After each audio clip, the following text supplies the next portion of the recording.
la policía capturó al hombre señalado de asesinar al sacerdote Francisco José Vélez Echeverry, de 54 años, el pasado miércoles en su residencia en Buga, Valle del Cauca.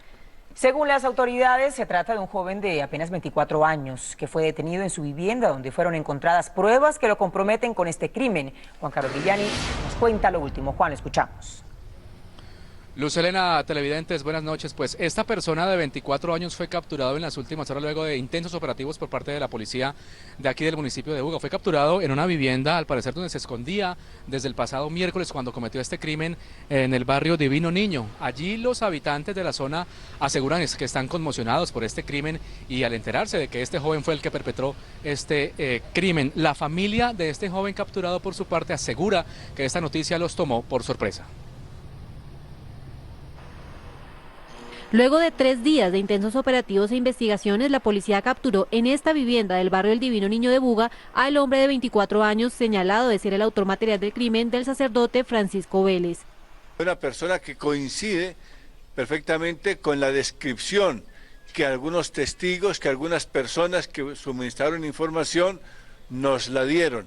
Es así como en las próximas horas será presentado por la propia Fiscalía en audiencia de control. Según el general Rodolfo Palomino, director de Seguridad Ciudadana de la Policía Nacional, en la vivienda se encontraron elementos probatorios que involucrarían al detenido con el crimen. Hay algunos elementos que igualmente estarán siendo presentados y mostrados como elementos probatorios dentro del desarrollo de las audiencias, tanto de legalidad de captura, de allanamiento y de imputación de cargos. La familia del capturado recibió con sorpresa la noticia de su detención.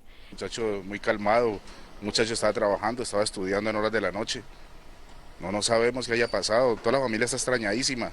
La muerte del padre se produjo el pasado miércoles en su casa del barrio El Albergue. Allí su cuerpo fue hallado por un vigilante con varias heridas de arma blanca.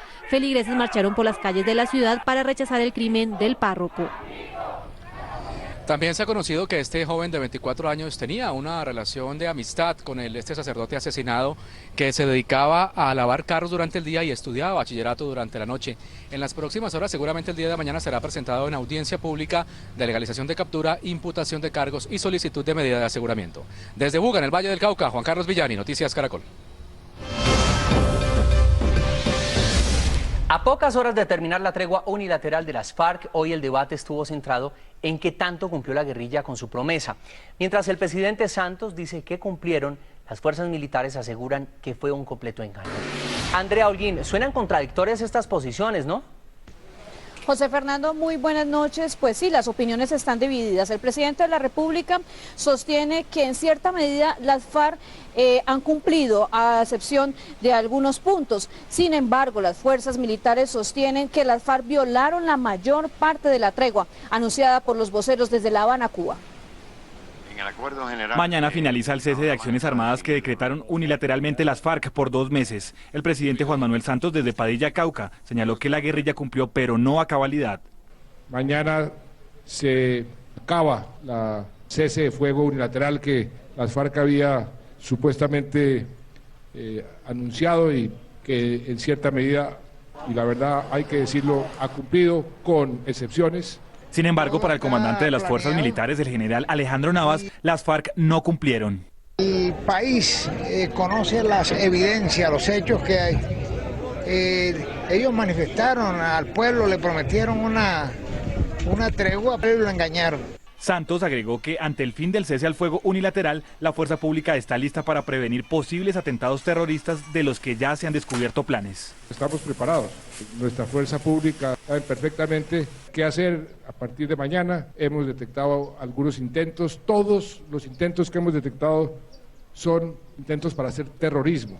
Para el mandatario, los ataques terroristas son muestras de debilidad de esa guerrilla. Julián Camilo Amado, Noticias Caracol.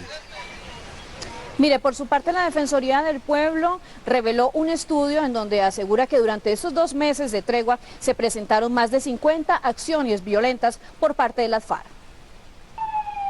El sistema de alertas tempranas de la Defensoría del Pueblo reveló que durante el periodo de tregua, 57 acciones armadas fueron ejecutadas por las FARC contra la población civil y las Fuerzas Armadas. No se cumplió e incluso si uno observa la cifra, es casi una acción por día durante el tiempo que ellos habían anunciado que iba a haber tregua. Según el estudio, los ataques se registraron en los departamentos de Antioquia, Chocó, Córdoba, Arauca, Boyacá, Bichada, Tolima, Cauca, Huila, Meta, Guaviare, Nariño, Putumayo y Caquetá. Muchas de esas acciones bélicas, la mayoría, diría yo, está vinculada a la población civil, por eso reprochamos y le hacemos un llamado a las FARC para que respete el derecho internacional humanitario. Para el analista Héctor Riveros, el cese del fuego fue una decisión unilateral de la guerrilla, por lo que era difícil evitar la confrontación. Era una tregua declarada solo por la guerrilla, pero claro, el ejército sigue combatiendo y eso provoca confrontaciones armadas. Ahora, habría que analizar las cifras con detenimiento para saber si eventualmente hay unos sectores de la guerrilla que no están atendiendo a las personas que están en La Habana. El defensor Otálora, por su parte, resaltó que los ataques se redujeron en un 60% frente al mismo periodo de 2011. Mira, entre tanto, en el norte del Cauca hay expectativa por el fin de esta tregua unilateral por parte de las FARC. Hicimos un recorrido, Noticias Caracol hizo un recorrido sobre las poblaciones más afectadas en el norte del Cauca y esto nos dijeron. Los habitantes del norte del Cauca dicen sentir temor por el fin de la tregua de las FARC, que se cumple mañana 20 de enero. Sí hay temor porque la verdad es que los campesinos, gente inocente y que ellos en sus tierras y se metan, entonces la verdad que pues hay temor. En el Palo, corregimiento de Caloto, donde la marcha patriótica llegó para escuchar las denuncias de la comunidad por violaciones a los derechos humanos de todos los actores armados, los pobladores están asustados. Sí, mañana estamos muy temerosos porque no sabemos qué es lo que nos va a pasar a nosotros, como siempre hemos sido afectados por la violencia. Desde el Palo, la ex senadora Piedad Córdoba y el congresista Iván Cepeda Vargas también se refirieron al fin de la tregua. Es importante insistir en la tregua unilateral, que la FARC la continúe y que el gobierno también adopte la decisión de la tregua bilateral, que es necesaria e importante para la población. Ha habido una disminución muy sustancial de la acción guerrillera en el mes en el cual se decretó este cese de hostilidades. Las vías de esta zona del país tienen fuerte presencia militar y en los cascos urbanos soldados y policías están atentos a responder si se presentan acciones de la guerrilla. Mira, el presidente Juan Manuel Santos también manifestó que toda la fuerza pública está preparada ante cualquier atentado terrorista que se pueda presentar después de la finalización de esta tregua por parte de las FARC. Desde el norte de Bogotá, Andrea Holguín, Noticias Caracol. Muy bien, Andrea, gracias. Y un fuerte operativo adelanta la fuerza pública para encontrar a las 5 personas que fueron secuestradas por el ELN, esto es en el sur de Bolívar. Por aire y tierra, más de 1.500 hombres del ejército, entre los que se encuentran escuadrones de las fuerzas especiales y también helicópteros de la Fuerza Aérea, trabajan para encontrar a los 3 extranjeros y 2 colombianos desaparecidos en zona rural de Norosí. Desde Ipiales, el ministro de Defensa, Juan Carlos Pinzón, explicó cómo avanzan las tareas de rescate. Se está haciendo un operativo muy importante. Por tierra, por aire, se han venido llevando unidades adicionales, fuerzas especiales, capacidades del Gaula, y la idea y la expectativa es que liberen a estas personas, que esto se alcance lo antes posible. Sobre este tema, el familiar de uno de los secuestrados asegura que el Estado no brindó protección en la zona donde fueron plagiadas las 5 personas.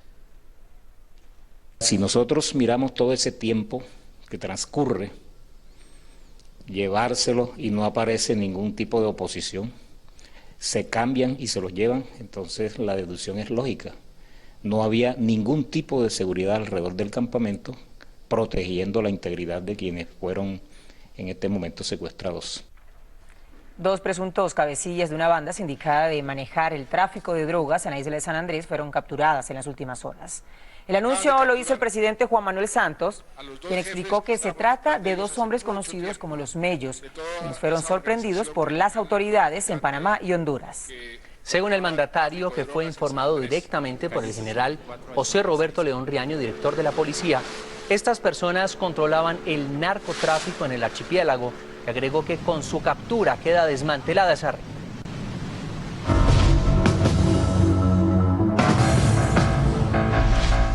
Cinco menores de edad resultaron heridos por impactos de armas de fuego en 3 hechos violentos ocurridos en Huila, Chocó y Quindío. 2 de los niños murieron por la gravedad de sus heridas. Una persona murió y otras 4 resultaron heridas durante un hecho de sicariato en el barrio Emayá de la ciudad de Neiva. Entre los heridos se encuentran 2 niñas de 10 y 14 años que recibieron varios impactos de bala en la acción del sicario. Según el comandante de la policía en el Huila, coronel Juan Francisco Peláez, el hecho está relacionado con una vendetta entre delincuentes. Un niño de 8 años murió y su hermano de 10 permanece hospitalizado con herida de bala luego de quedar en medio del fuego cruzado entre guerrilleros del ELN y hombres del ejército en jurisdicción de Novita, Chocó. De acuerdo con el padre de los menores, sus hijos caminaban de la mano de su mamá cuando se produjo el enfrentamiento. El menor herido, quien se encuentra en delicado estado de salud, fue trasladado por el ejército a un centro asistencial de Medellín. Un niño de 6 años que jugaba en su habitación resultó herido luego de ser impactado por una bala disparada por un hombre que se encontraba cerca a la vivienda del menor. Según la policía en el Quindío, los responsables podrían estar relacionados con el microtráfico. Y en Barranquilla, 900 hombres de la policía vigilan a esta hora el estadio Romelio Martínez, en donde se llevará a cabo la lectura del bando que da inicio a estas fiestas. Estefan Uribe nos va a contar en qué consisten precisamente estos operativos de seguridad. Estefania, adelante.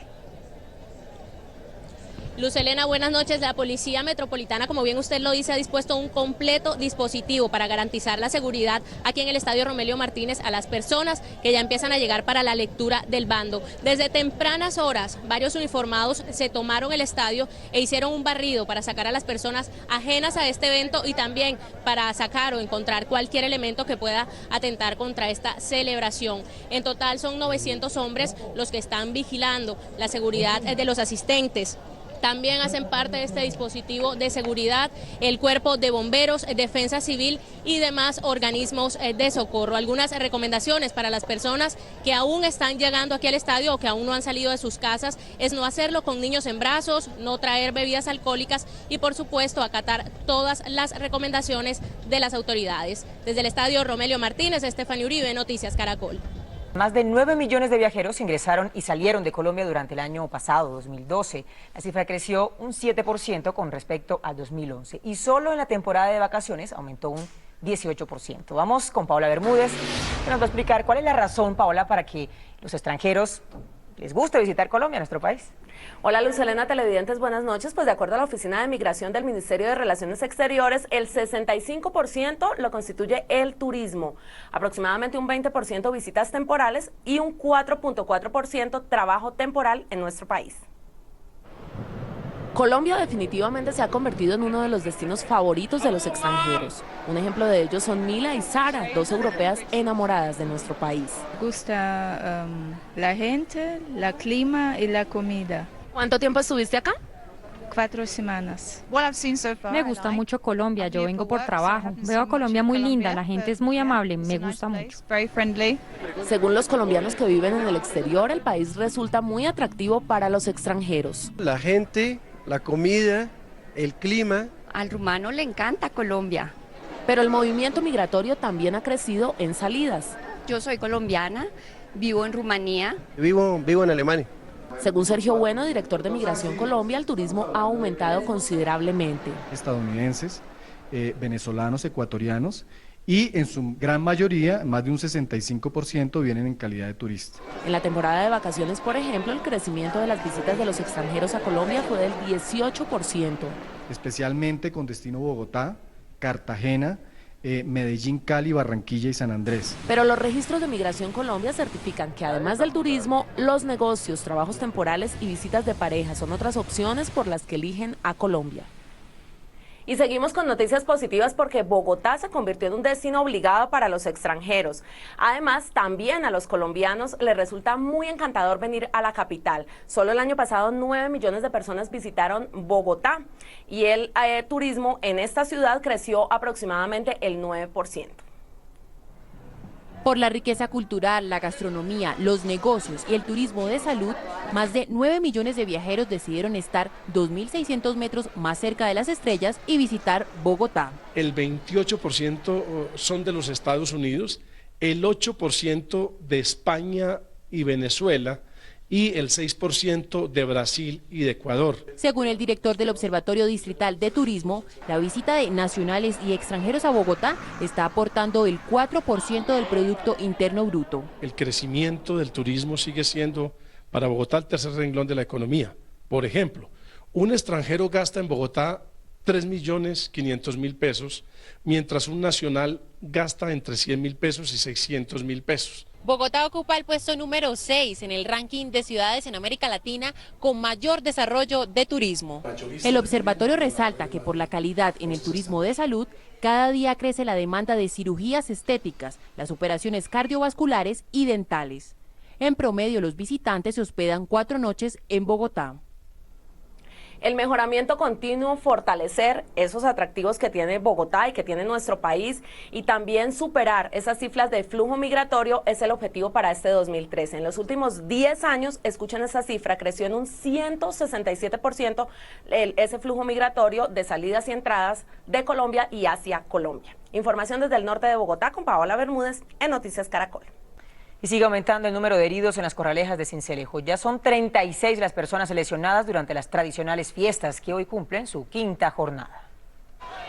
Dentro y fuera del redondel, el toro sigue siendo el protagonista en las corralejas en Sincelejo. Este es el momento cuando uno de los aficionados es embestido por el animal. Más adelante, otro toro embiste a un caballo que resulta herido. En la quinta tarde se jugaron 40 ejemplares de 400 kilos de las mejores ganaderías de la región.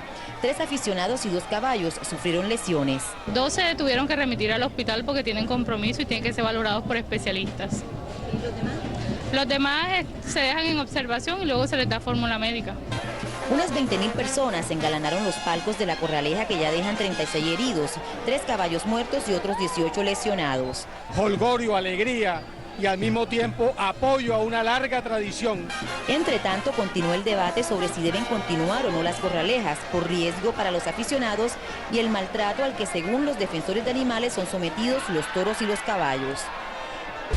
En Cartagena las ventas del sombrero volteado se han reducido en un 75%, por eso los comerciantes decidieron emprender una campaña en contra de la venta de sombreros de imitación fabricados en China. El gobierno también anunció medidas. Este es el grupo representante del Cabildo Indígena del pueblo Zenú.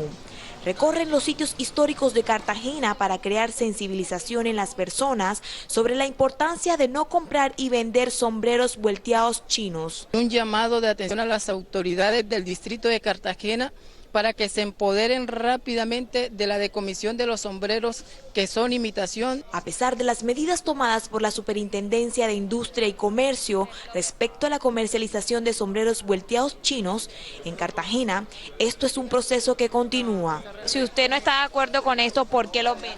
Porque mi amor, porque yo tengo que sustentar, yo no puedo dejarme llevar. Por su parte, el ministro de Comercio Exterior, Sergio Díaz Granados, manifestó que se hará una compra pública del sombrero volteado para hacer una campaña internacional de apoyo a la artesanía indígena. Dejamos una advertencia a los turistas para que se abstuvieran de comprar un sombrero de imitación, porque lo que estaban haciendo ahí sí tiempo era sacrificando el ingreso de las familias de artesanos. El próximo lunes se tiene programado un operativo con el acompañamiento de la policía y del distrito para decomisar estos productos en la ciudad.